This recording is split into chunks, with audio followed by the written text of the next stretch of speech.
Give us an example. Between now and the crafting of the IRR, what can go wrong?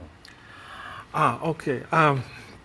For example, with regard to minors, that's a very, very delicate issue. Sensitive. Very, very sensitive. So again, you can have people from the government. They may not like the definition. So that's where they can use, I don't know, they can use, for example, certain laws that I'm not a lawyer, but they can use certain laws that might limit the issue about local government. Okay, because the law is also very clear about local government. They have to allocate a certain amount of money, and we have the local government code. So again, it can be used. You talk about, for example, interests of businesses. Insurance. Okay, for example, the insurance company, because under the new law, you cannot anymore deny insurance coverage to person living with HIV. So the status of the person, for example, does not really matter anymore. But in that example, was that covered somehow by the 3 exemptions that you mentioned? For example, an insurance company, an insurance policy. Anybody who's bought insurance knows, di ba? Tinanong ka lahat, nagka-asthma ka na ba? Naoperahan ka na ba? May diabetes ka ba? Is it proper for an insurance company to ask, do you have HIV?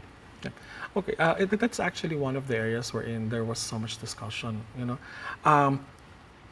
Like, imagine, for example, me. I pay my premium.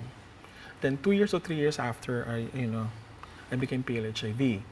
And under the current, under the practice is that the moment the insurance found out that I'm HIV, my benefits under the insurance is totally disregarded, right? Because it's not covered there. It's considered as one of the so-called I don't know what to call it, but it's one of those provisions that denied me of insurance when in fact I was very faithful in paying for the premiums. Okay, so again, now under the current law, okay, for example, again, me not being PLHIV, then after 2 years I became PLHIV.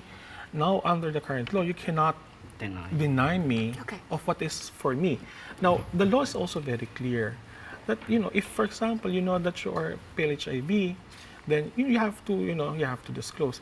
Now, even if you disclose, again, we don't have yet the IRR. No, it's still, it's going to be trashed out later on. Assuming, if I inform, for example, insurance company that I'm PLHIV, and you tell me that you cannot have insurance, then that's a violation. Now, the alternative is, of course, because it's still business for the insurance. The alternative is, of course, for them to increase the premium. But still, as we all know, those who have insurance coverage is a big help.